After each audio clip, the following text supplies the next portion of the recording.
We are back at the Bush League Huddle Fantasy Football Podcast. Fab is back after a week hiatus.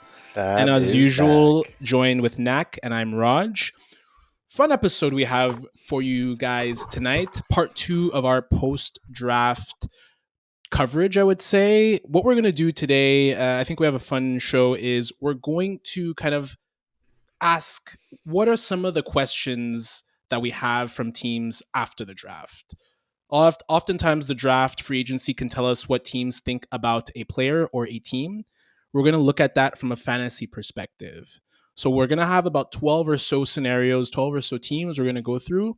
I am going to lay out those scenarios. Nacc and Fab are going to agree, disagree, and debate on what we think of certain situations post-draft. Before we jump into it, as usual, please like, follow, subscribe. You know the typical mediums: TikTok, Instagram, Spotify, YouTube. Please do us a big favor. It'll help us a lot. Next week we have Dynasty mock draft. We're going to foray into the Dynasty space for a little bit. And then we're going to have a great amount of off-season coverage for you all as we get closer and closer to fantasy drafts and the football season slowly coming away. So let's get into it. First scenario that we have. So Saints QB room. Statement I have is that Derek Carr is undraftable. So with the Saints drafting Spencer Rattler in the fifth round last year, and then adding Tyler Shuck in the 40th pick this year, I think the QB room is crowded, and I think Derek Carr is completely undraftable this year in fantasy. What say you, Fab? Well, first of all, it's so nice to be back, surrounded by you gentlemen. It was the longest week of my life, even though it lasted 7 days. In regards to your question, Roger, very, very astute, very well worded. Thank you very much. The answer is yes. He comes back and he uses astute. That is correct, sir. Derek Carr is undraftable. Yes, 100%. He was undraftable even last year, to be honest with you. I mean, when the only scenario where Derek Carr is draftable, and next year is not it, because I think I think it's pretty much confirmed that he most likely will miss the majority of the season. And I've been reading some rumors, and I've been on the Twitter mill and all that stuff. It seems as if Tyler Shuck is expected to be QB1 next year. So for me, obviously next year Derek Carr is definitely undraftable. In a 2 QB league, in scenarios where you need guys on your bench because you start 2 QBs every single week like we do, yeah, Derek Carr can be draftable, but not next year. I think next year he's undraftable.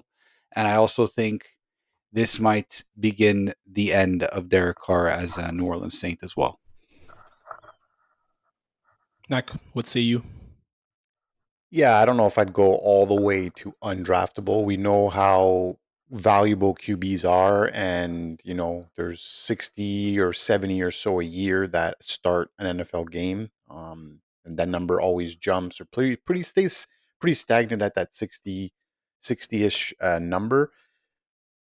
I don't think it's fully confirmed he's out. I think he even came on. He was in a church preaching. and he was preaching. Exactly. He was saying it in church how yes, he's seeing a specialist, and yes, he's he wanted to get it out there because he was just fed up of hearing the noise of everyone confirming that he's not playing next year. So I don't know, until it's confirmed.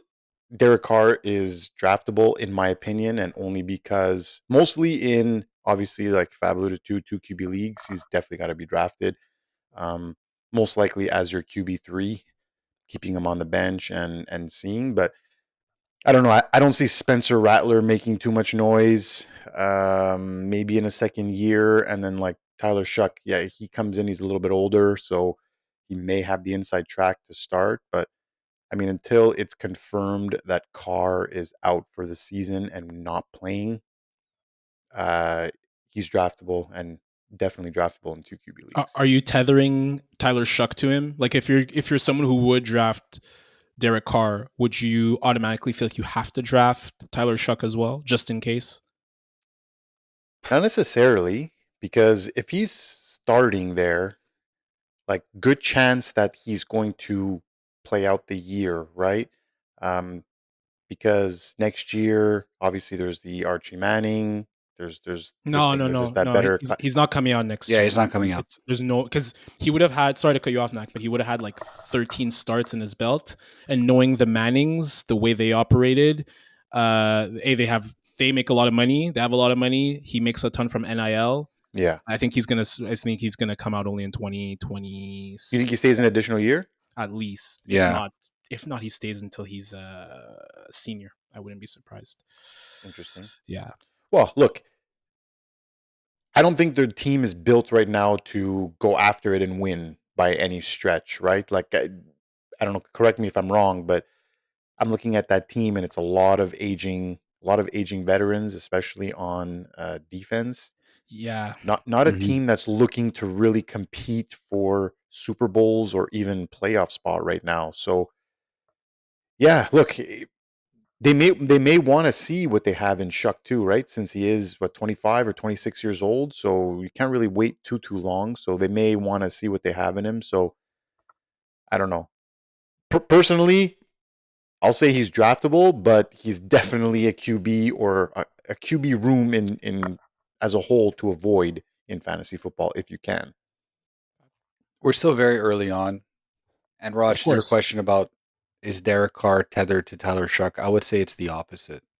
I would say that if someone is drafting Derek Carr, like I would be more interested in drafting Tyler Shuck than I would be in drafting Derek Carr, even if Derek Carr is healthy.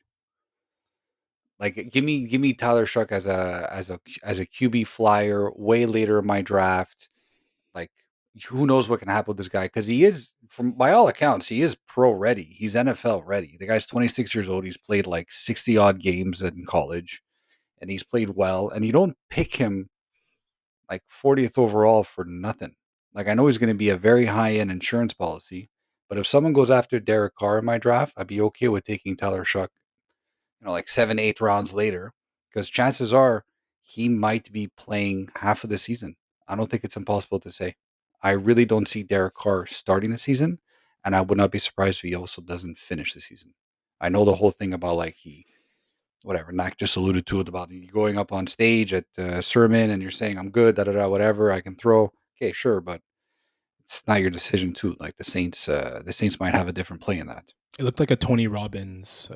Looked like one of those like preacher, deacon sessions that my mom watches, like on a Sunday morning. I didn't see that, but when did that happen? Was that recently? On a Last Sunday. week. On a Sunday. Last week? Yeah, because like 2 weeks ago, they were not sure if he's going to need surgery or not, and all that stuff. So there's a lot of uncertainty with his injury to begin with. I think it's going to turn into a bad marriage. It's going to be a fluid. I think it's a very fluid situation. To whoever's point that made it, it's still very early on in the season. It's going to be fluid, and we'll see what happens during training camp with Rattler or Shuck. But that offense is, we don't even know what's happening with Chris Olave, how well he's going to come out of those hospital balls that I'm sure he's not looking forward to Derek Carr throwing.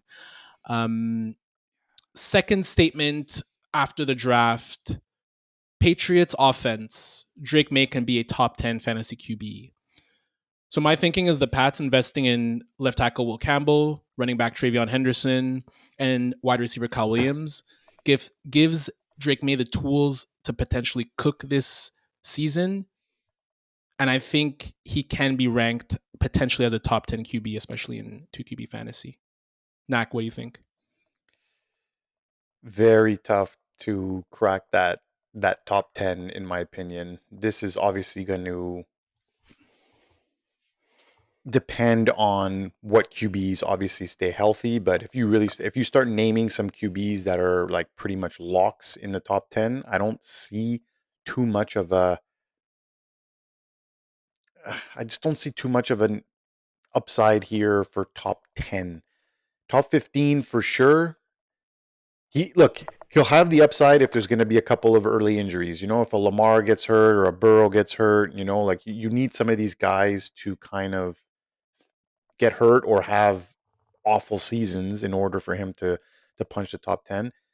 But I will say that they are definitely on the right path to, giving him the best shot to get there, right? Like they drafted him third overall, a year ago.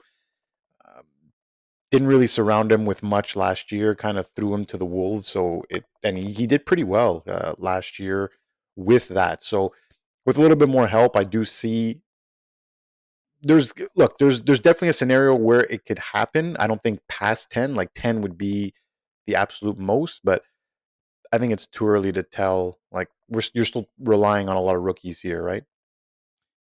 Before I let you go, Fab, I think it's important to note Maye had 54 carries for 421 yards, 7.8 yards per carry, 2 touchdowns. Sneaky, really good rushing upside too with him as well. It's not just the passing. Those are similar to Mahomes' numbers. Yeah, and in 13 games. But yeah, Fab, what do you think? So top 10 is a bit of a stretch for me, I'll be honest with you. Just looking like similar to Nacc's point there. I hate to agree with him, but sometimes that happens. The guys that are in the top 10 right now, they're going to be hard to crack and dethrone. I do love what the Patriots did in the offseason. I also love what they did with getting Stephon Diggs and TreVeyon Henderson. Obviously, Will Campbell. Henderson is also low-key a very good blocker as well, so I think that's going to add more protection for him. I think he's comfortably a QB2. I think there's no doubt about it in my mind. Last year he finished like right around like QB in the 30s, but I don't want to knock it too much because he obviously didn't play a whole season. But even if you look at his points per games, like he was very much like low end QB2, high end QB3. I think this year he can definitely make the jump to a mid tier QB2.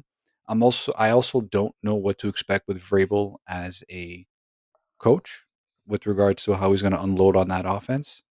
I know Josh McDaniels is still the OC there, and I have my feelings about Josh McDaniels, but by all accounts, he is a good offensive coordinator.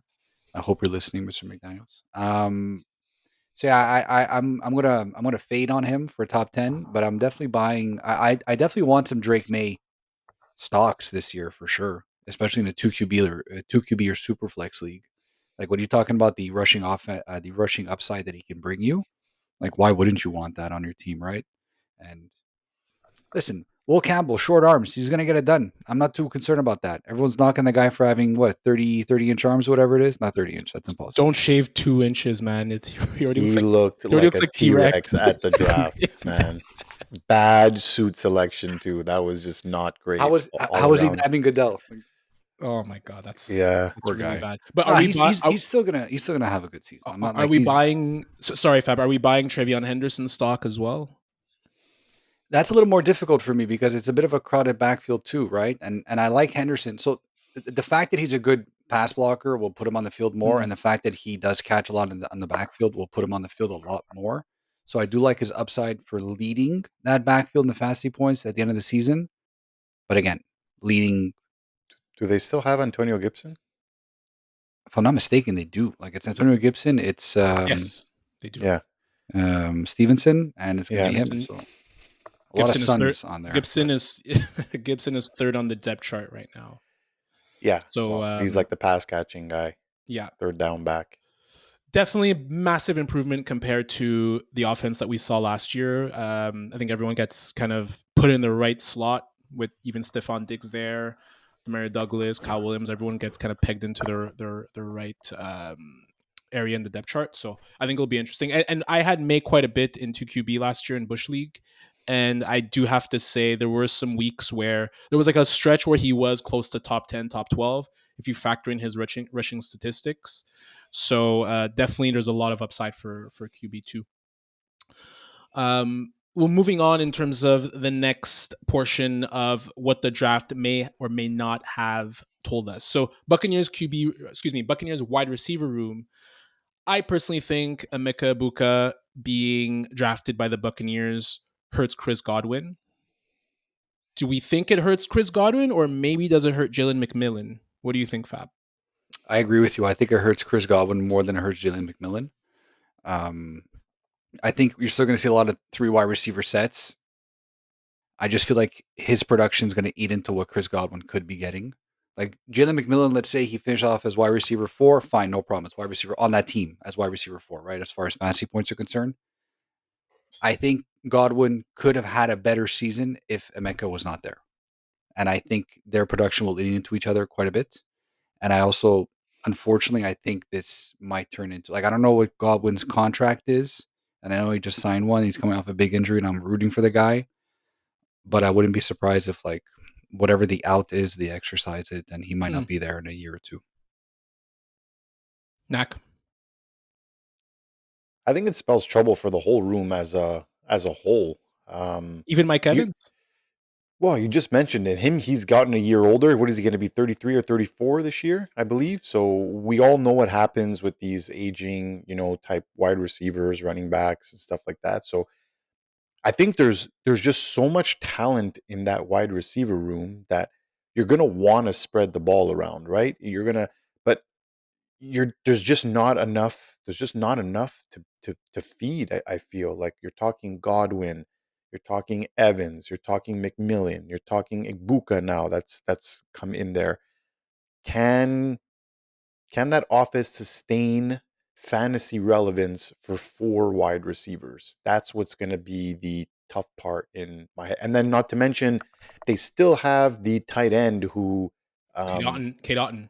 Cade Otton, that's it, Mhm. who played a huge role last year for Tampa Bay. So now you're talking about 5 patch catchers, and then people forget you've got a guy named Bucky Irving in the backfield who they're going to force feed the ball to in his second year as well. So a lot of talent. Just I'm curious to see how it looks on a fantasy standpoint. Go Fab.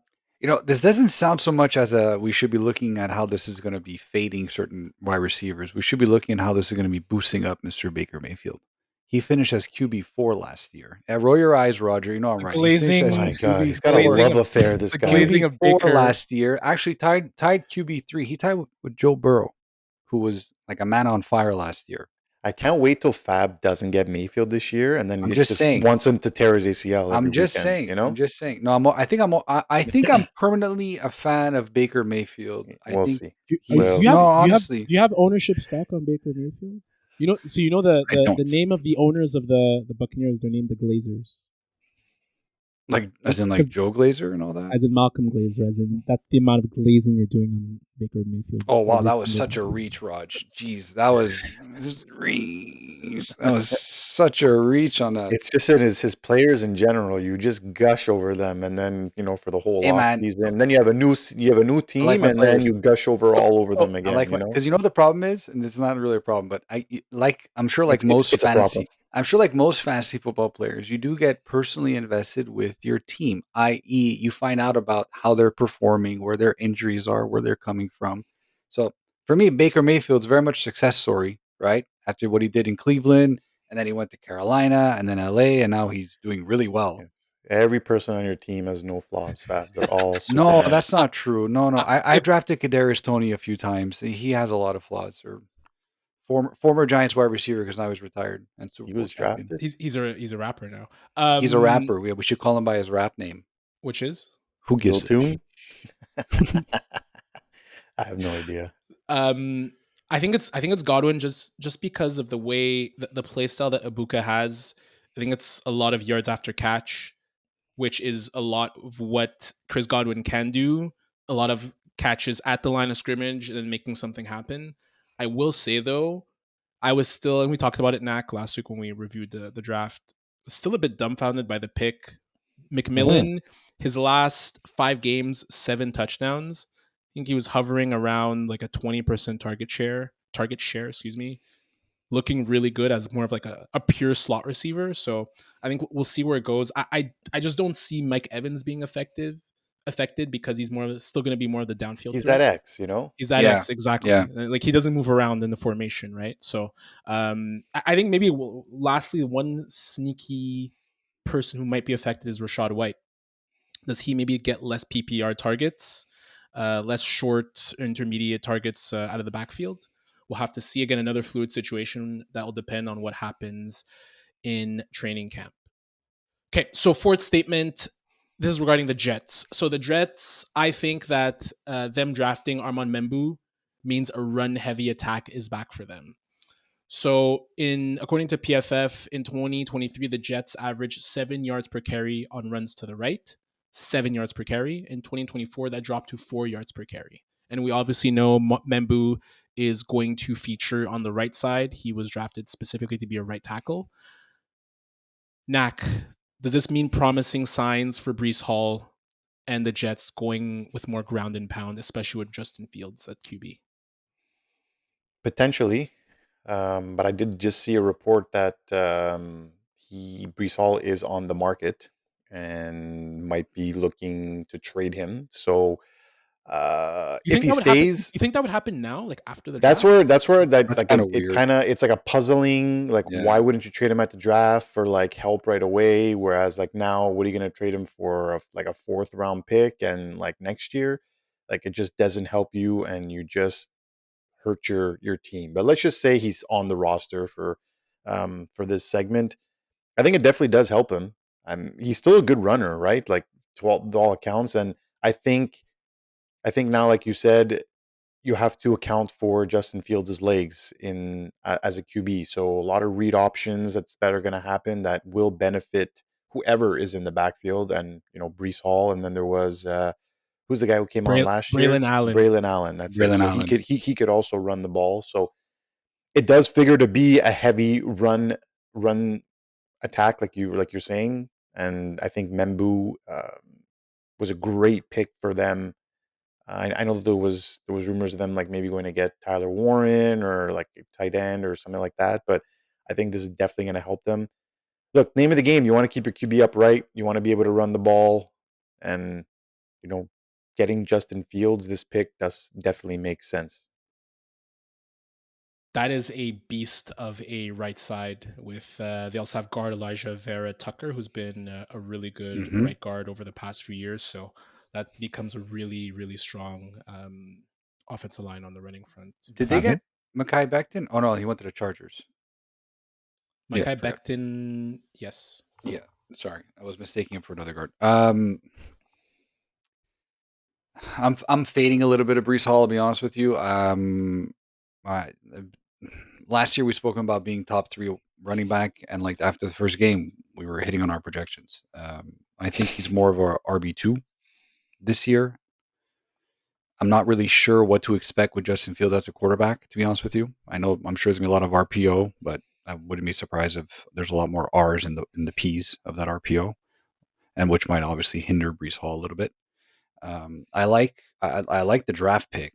I think he's a stud, Membou, and I wouldn't be surprised if this is better for Allen than it is for Breece Hall. To be honest with you, like net positive more for Allen than it would be for Hall.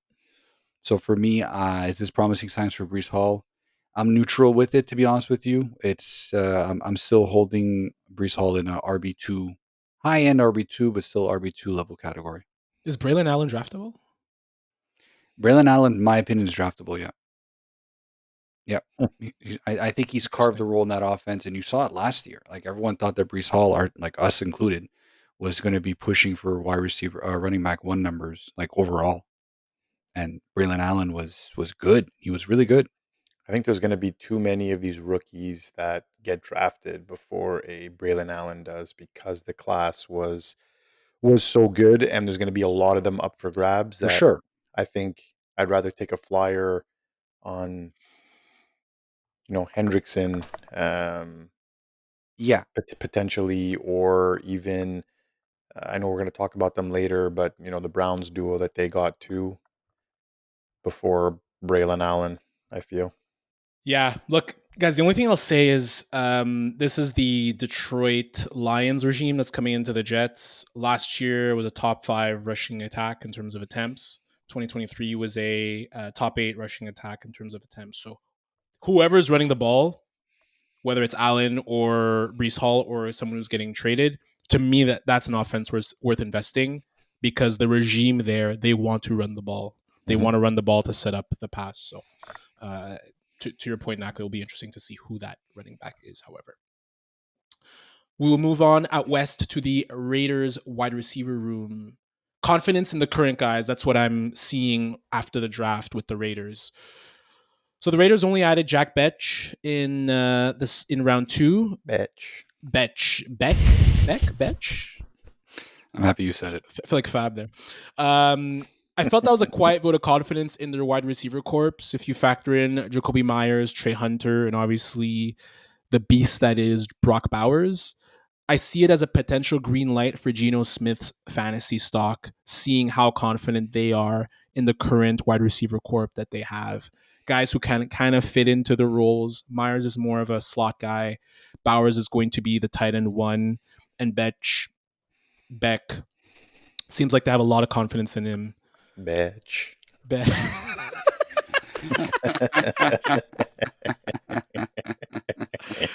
He was a 90 catch guy, 1,000 yards at TCU.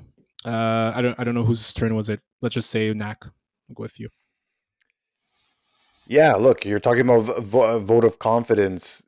Brock Bowers is your WR1 and tight end one. Like everything is going to go and be centralized to him. And yeah, definitely for Geno Smith fantasy value. And I mean, Jakobi Meyers doesn't get enough respect for the player that he is. Yes. You know, New England, you're searching for a wide receiver and quick to throw him out the door, but you know, they didn't realize that they didn't have a QB throwing the balls, and that was kind of the reason why. But I think he gets the most disrespect, or one of the biggest disrespects among wide receivers, you know, wide receiver 2s or 3s on the team. He's very good. Yes. And I don't know, when you have him, Trey Hunter looked pretty decent last year as well. So, and like I said, you throw in Brock Bowers, who's just going to be, what did he have, 150 targets last year? Like, good on them for having confidence, and it just boosts the room, right? Like a wide receiver seeing that, and you know, going into the years, like, okay, they've got confidence in me to show up and show out. So yeah, I don't know. I think there's something brewing in Vegas, and it's the first time we could say that in a little while. My apologies. It's Trey Tucker, not Trey Hunter. Trey Tucker, with the Raiders. Tucker. That's it. And obviously, there's Ashton Genty, right?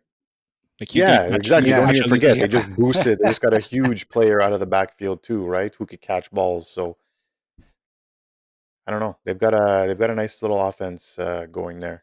They do. They've been a QB away for a while, and look, Geno Smith may not be that guy, but best QB they've had on the roster for a while. So Fab, Geno was 4th in the league last year in passing yards, 4,300 yards, only 21 TDs. He had the 59 INTs. We know the offensive line issues that they had last year.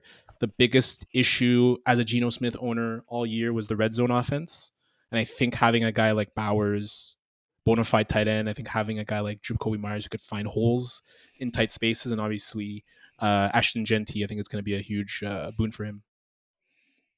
I don't disagree at all. Don't forget that Chip Kelly now is running the offense, right? So great call. You can't discount what he can bring to Geno. I don't think he's ever had an offensive coordinator like Chip Kelly before. Just go back to Jack Bech.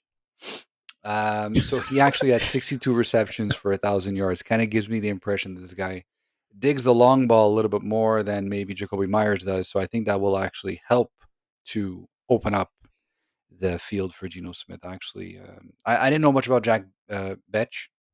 It's going to be Jack Bech for the rest of the season. I'm sorry, Jack Bech. I didn't know much about him, I'll be honest with you. And the fact that they took him in the second round kind of leads me to believe that like they wanted him. Yeah. I don't know necessarily if they were drafting him for a position of need, but more because of they saw value and maybe they saw the run on wide receivers and they wanted to get their guy before, you know, the guy got picked up by somebody else. But that's more telling to me, I think, than anything else.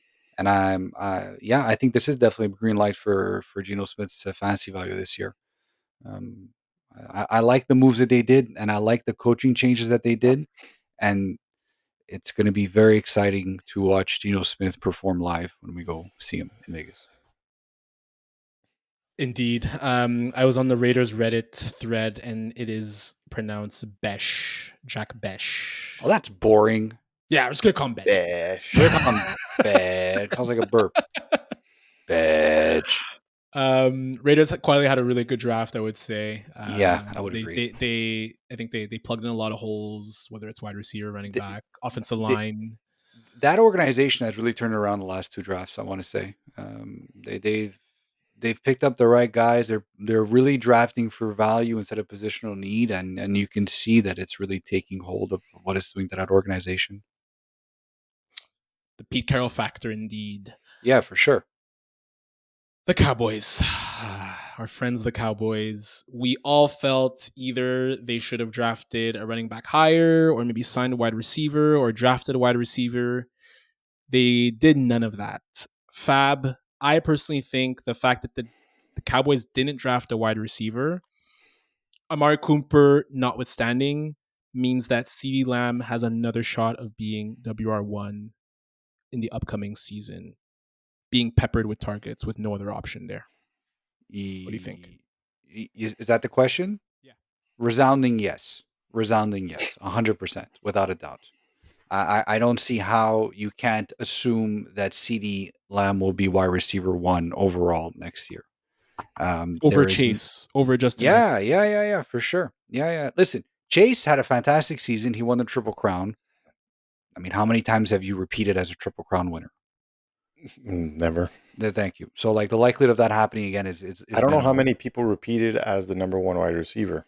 Or even the number one running back, actually. I don't think that's ever happened either.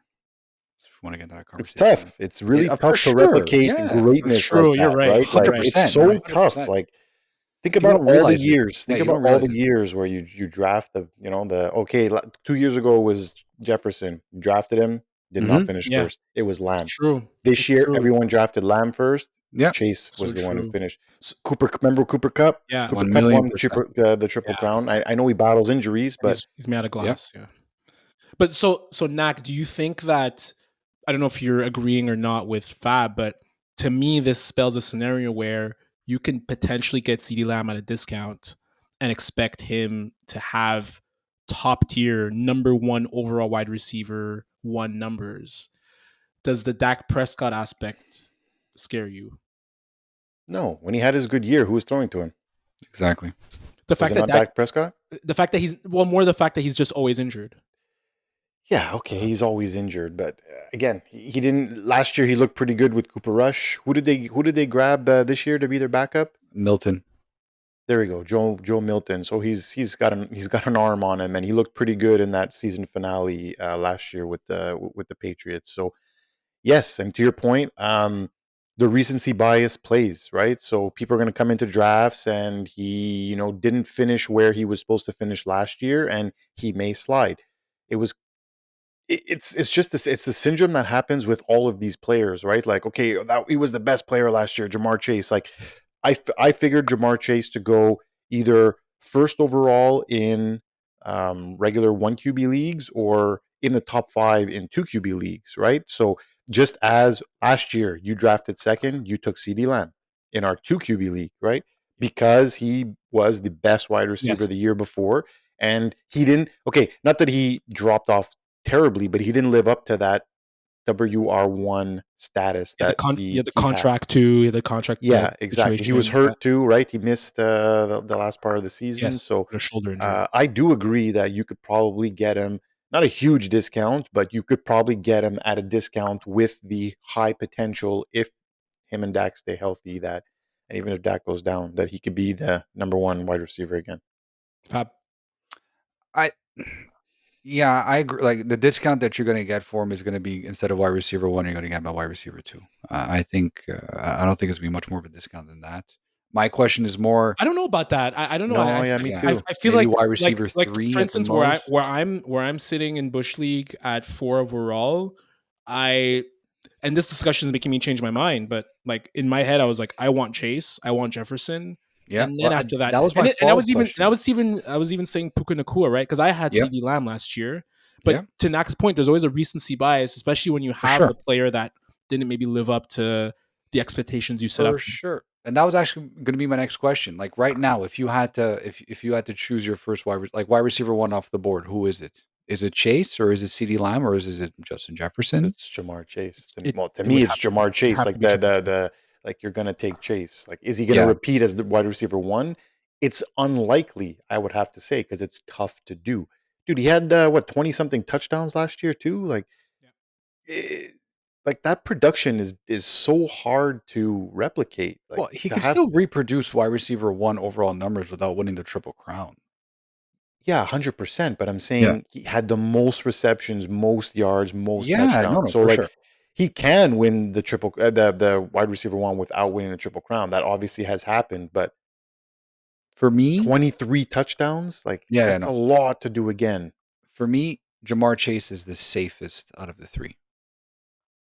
Guys, Safest in the sense that Joe Burrow, like fine, like fantastic. You know what I mean? Like we still don't know yet what JJ McCarthy is going to do with Justin Jefferson and I'm not worried about Dak it, man. Dak And neither am Prescott. I. Not worried about Dak Josh. Prescott. I'm just saying from a Yeah, from a okay. ceiling potential, And CeeDee Lamb, obviously he is very much tethered to Dak Prescott. And we Yeah. all know how injured he does get on a regular basis. I'll just say this about Chase. If you look at the Bengals draft class, Shamar Stewart, edge, round 1. Demetrius Knight, linebacker, round 2. They only took one skill position, Taj Brooks out of Texas Tech, in round 6. They know they have to shore up the defense. Say what you will about Chase's season. He had that season because the defense was god awful. They were coming back from so many Solid games. point. I Solid point. I just don't know if they're going to be that much down where, and in Zach Taylor, this is make or break. He cannot play the way, he cannot call the way he was calling. They have to put more on that defense. And they hired a defense coordinator from Notre Dame. And Notre Dame had an amazing defense last year in college. So this will be really interesting to see. Next statement, Broncos backfield, RJ Harvey or Audric Estime sleeper season. So Denver showing trust by not adding serious competition. Either Harvey or Estime will emerge as weekly flex, if not better. As of right now, Cinco de Mayo 2025, 8:47 p.m., I am very much all in on trying to get as much RJ Harvey shares as possible on all my teams. I'm saying this because of right now, because we don't know what training camp is going to be, because we don't know how he's going to get involved.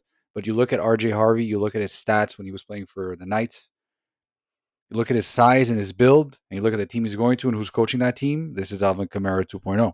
I don't know. Like, call me crazy. I just feel like there's a lot of, like, Sean Payton wanted to get him. You're crazy. Yeah. Sean Payton wanted to get him. That speaks so much to me when your coach wanted to get a particular running back in a team that doesn't have a good running back, and also got rid of the last one. Jamal Williams? He went to Dallas, right? So Javonte Williams, excuse me. So I don't know.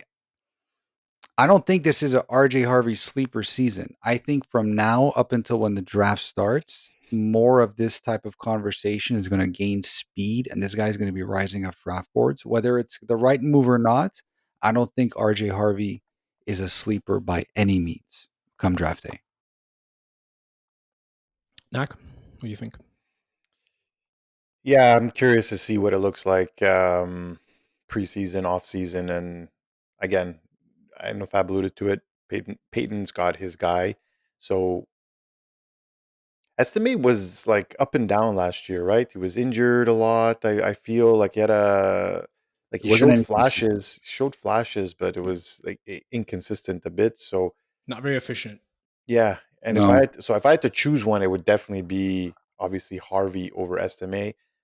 I don't see weekly flex until probably week 6, 7, 8, until you start getting really like every week flex starter. I think there's gonna be a lot of rotation. I feel they're gonna want to play them both. Yeah, and there's still Jaleel McLaughlin, who's supposed to be kind of like the third down back, but it's a crazy amount of. Sorry to cut you off. This has the feeling of like 1 week Harvey, 1 week Estime, I 1 week Harvey, 1 week Estime, that's where I was alluding to, where it's like Sean and then Payton is McLaughlin sprinkled in. Sean Payton is known to have a pretty complicated system. The amount of faith he's putting in a rookie and a second player who looked okay last year is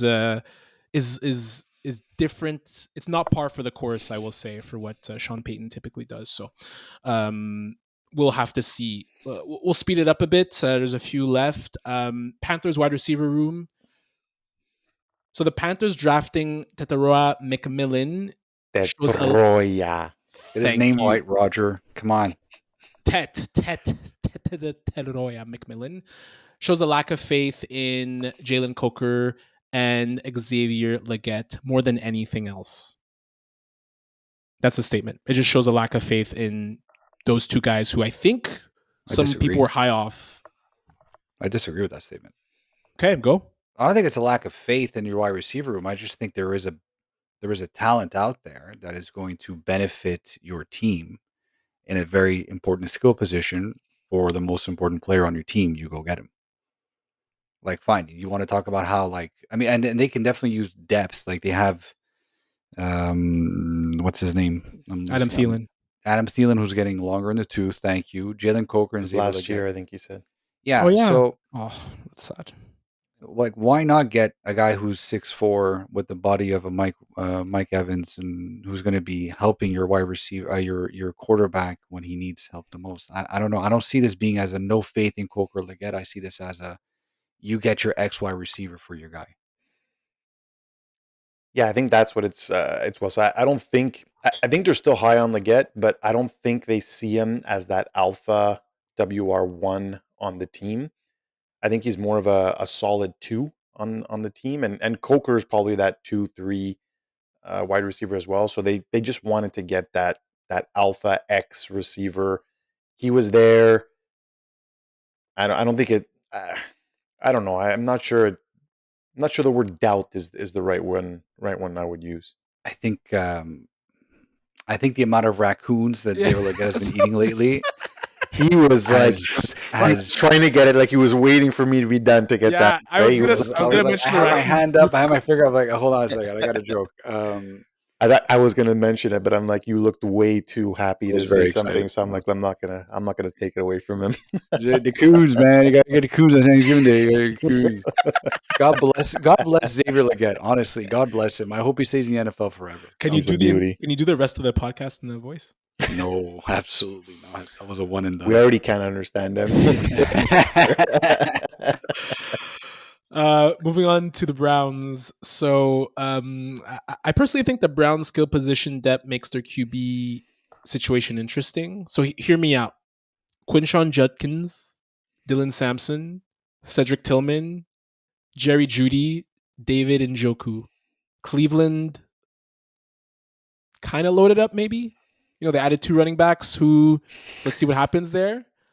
Where's the I think whoever starts at QB could maybe have a bit of upside. Oh, come on, Roger. A bit of fantasy upside for midseason. Okay, I'll play along.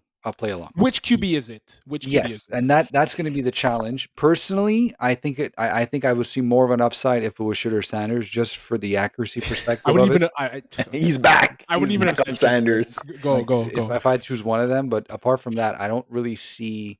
Mind you, I was looking at the offensive line for Cleveland, and they're a little bit middle of the pack.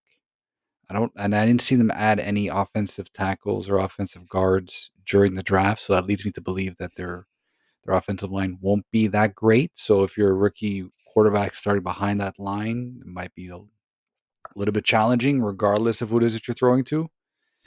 I mean, I think Sampson was pretty good in pass pro, but is it intriguing? Sure. You know, it's intriguing. Like anything that's relatively mildly intriguing is intriguing. Like I'm not. What? This isn't interesting. This. Yeah, Go back to your Legette voice. Come on, man. I got to get coons going on over here. You're intrigued over here with Jerry Jeudy on it. Jungles and Sampson. Come on, man. Cleveland Browns. Cleveland David Njoku. I am staying. Oh, wait. That was pretty good. I'll give you that. That was definitely pretty good. I am staying away from everything Cleveland Browns. 4 QBs are going to start a game this year. Like, it's going to be insane. Like, people are saying that Flacco is going to start the year. If you're starting the year with Flacco, dude, come on. That's just... You're the 2nd overall pick, and you're starting the next season with Joe Flacco. I think that says a lot about the organization itself right there. I feel that probably Kenny Pickett does have the inside track.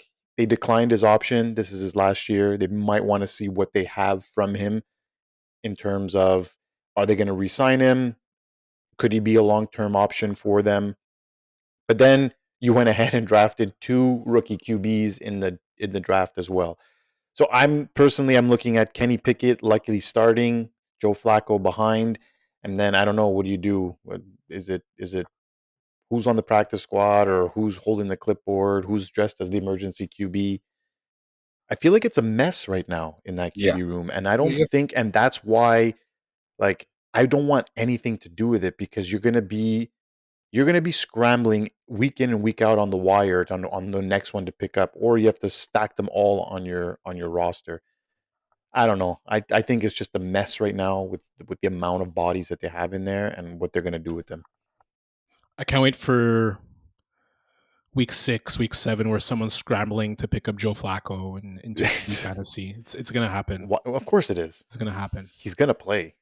Who's drafting Shakir Sanders in our league? That's what I want to know. Not me. I might bite the bullet. Why though? Hold on a second. We're gonna talk about that. No. One more. No. I don't want to talk about that. What I want to talk quarterbacks about in that room. That quarterback room has more players than like running back rooms do. It makes no sense to me. Just quickly, would the outlook have been a bit better if it was Travis Hunter at 2 instead of Mason Graham? The outlook for whoever the QB would be for the Browns? You mean? Not really. No. Okay. Not really. Okay. Personally, not really. Just because but you drafted Travis Hunter and you still went on to draft 2 QBs when you have Kenny Pickett and you signed Flacco and there's a Deshaun Watson still on your team.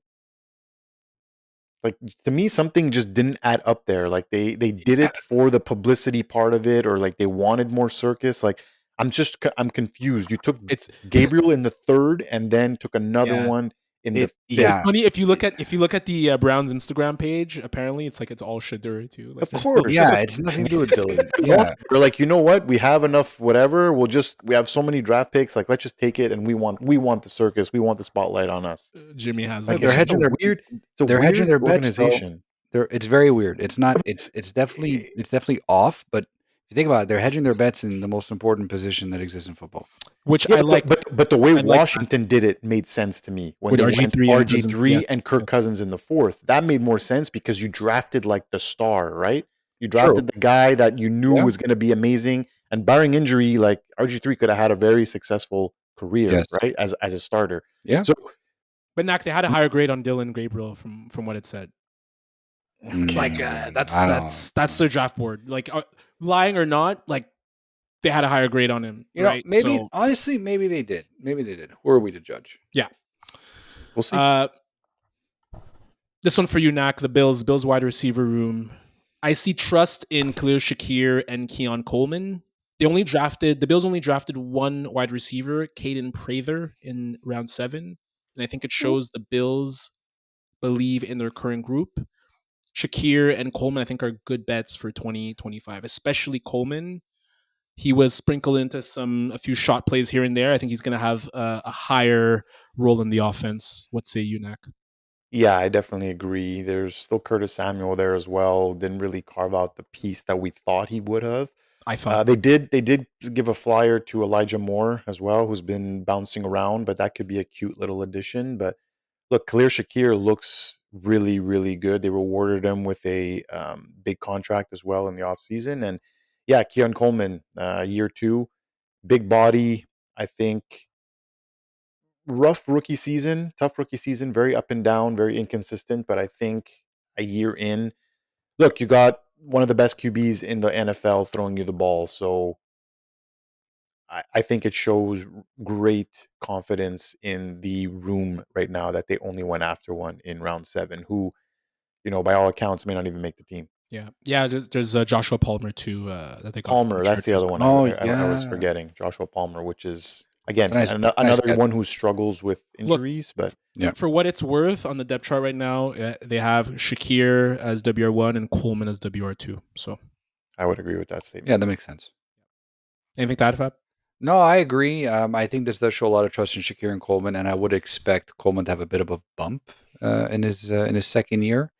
I think you're looking at 2 tandem wide receivers for as long as they're playing in the Bills, to be honest with you. I think we're going to be seeing very similar numbers for the both of them going forward. Next up, I think The Chargers loading up in the first 2 rounds, drafting Omarion Hampton in round 1 and Trey Harris in round 2. I think the Chargers are gearing up for a big year for Justin Herbert. I think he could have a monster year and potentially finish as a top 5 QB in fantasy. I think it's about that time that we say that we're back because the Chargers are back. And I fully agree with that statement. I fully agree with that statement. I love what they did in the offseason. I love what they did in the draft. Trey Harris is great. Omarion Hampton is your RB1 for a very long time. Yeah, for me, Justin Herbert very much in the conversation for definitely top 10, and you can sneak into the top 5 depending how all the other quarterbacks do. But I wouldn't think it's outlandish at all. I like it a lot.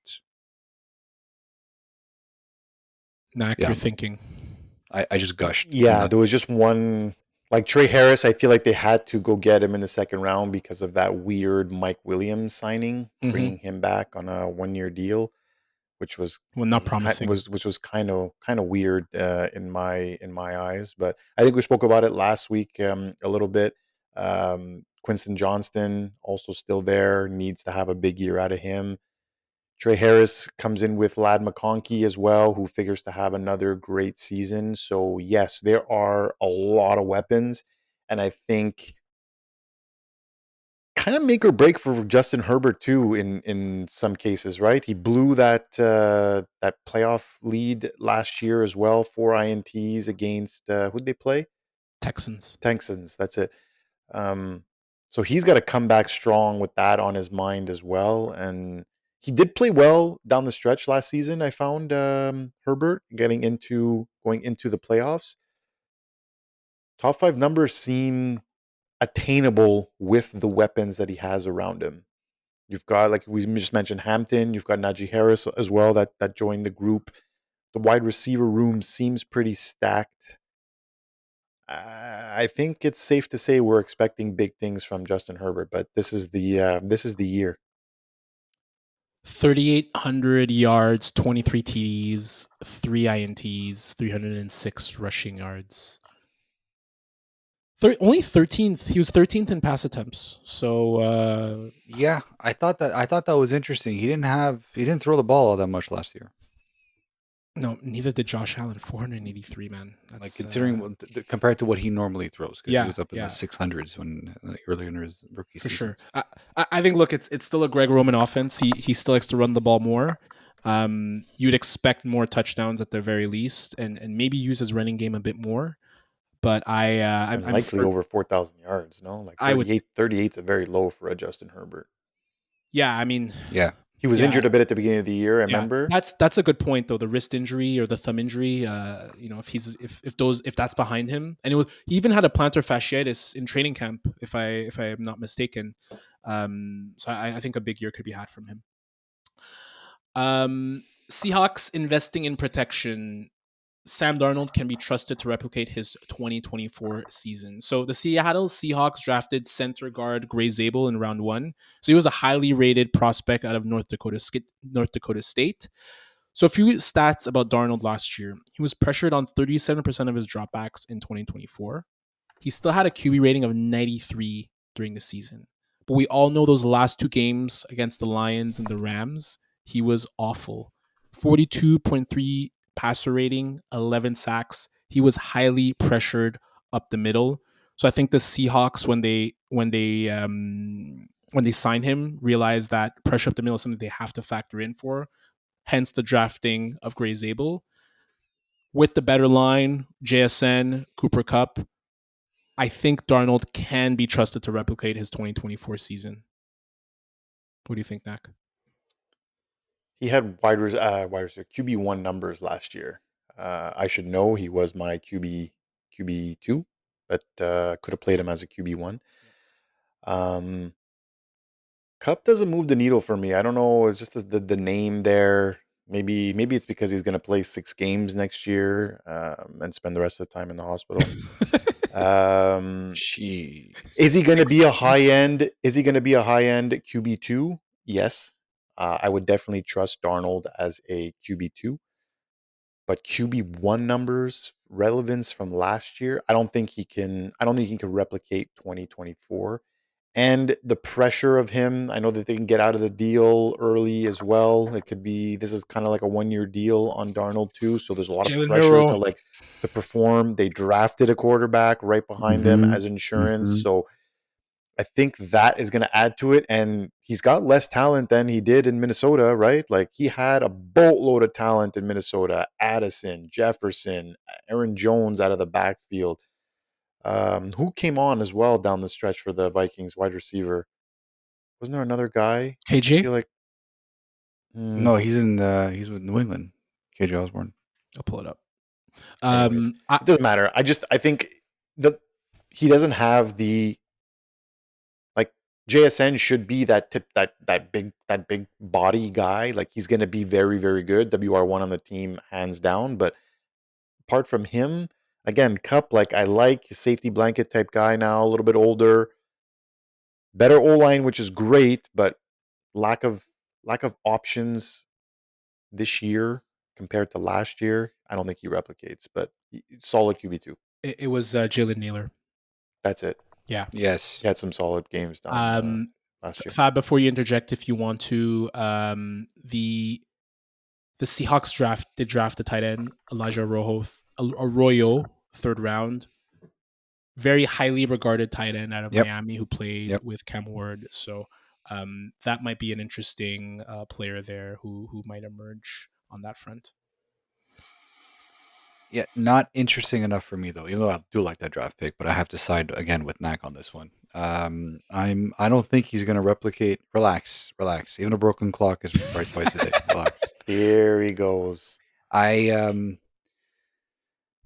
think low end QB2. Honestly, I'm also thinking about the coaching change as well. We're going from KOC to Mike McDonald. I think the QB whisperer really had a huge effect for Sam Darnold. I know the offensive coordinator for the Seahawks is Clint Kubiak, Gary's son. I don't know how that's going to translate, but Kubiak does have he's been an offensive coordinator on quite a few teams, so I think he does come with a pretty good acumen. I just don't know, and I think it's more likely that we see more of a mid-tier QB2 than him turning into what he was last year, which was a top 5 quarterback, right? I mean, the fact that he's missing a lot more talent. And this is no knock on JSN or Cup, but when you go from Justin Jefferson to his wide receiver room now, it's huge. It's big. They might have a better running game. You can make the case they might have a better running game. You can make the case. You can make the case. Yeah, exactly. There's also that too, but you can definitely make the case of a better running game. I don't know. I'm fading Darnold a little bit if he's there for value in the draft. I can see him as a QB2. I'm not feeling great about it, to be honest with you. But then again, he could still provide some value. And he's going to start. He's going to start 16 games, 17 games, whatever it is. Like he's going to start. He's going to get you fancy points. I just don't see him reproducing what he did last year. One more quick bonus one. Dolphins O-line, I felt they are building toughness and trying to ease off Tua. They traded into the 2nd round. They gave up a lot to pick guard/tackle Jonah Savainea. I think it could show them looking at being more tough, less throwing of the ball, maybe relying more on Devon Achane and Jalen Wright. So I think that's one to look at because it just hasn't worked for Miami, the current formula of trying to put everything on Tua. And they have 2, I think, promising backs. And we know what happens when they go into the cold. They just melt. So I think it's a good sign that not only they got Savainea, but they also picked up Kenneth Grant in the 1st round. So I thought that was an interesting one as well. Any final thoughts, gents, before we get out here? No, I definitely agree with it. And I think aging Tyreek Hill, who wasn't himself last year, I know his hand issues, and then you have Waddle, who's also got injury concerns. So definitely got to lean on a ground game where you have, to me, your strongest position on the team. Could be a big year for Achane too. No Jeff Wilson Jr., no Raheem Mostert. Yep. So it is fully his backfield. That'll do it for us, folks. Thank you so much for joining us. Again, really good opportunity to just look through the draft, look at draft picks, and see what we can decipher out of that. As always, look forward to following us on Instagram, TikTok, Spotify, YouTube, Twitter, all the above. On behalf of Fab and Nacc, I am Raj, and we will see you again next week on the Bush League Huddle Fantasy Football Podcast. Let's go. Perfect hour. Well done. Well done. It's gonna be back, boys. I had to get I had to get a lot out of there in the first. Can you say that the offensive lineman's name? Jonah Savayanea. Yeah, well done. Well done. Me? Yeah, Savayanea. After he said That's it. an easy one. The Dolphins O-line, man. Come on, you get the Dolphins offensive guard. You know what I'm saying? Come on, man. Get the Coons back there. They got some Coons in Miami. Got some Coons. Peace out, everybody. Peace out. Don't call anyone coons in South Carolina, Fab. It's for raccoons. You'll get shot. I know what you alluding to. One too many times. It's for raccoons, and he said, "Okay, all right." End the episode. Bye. Bye. See you next week.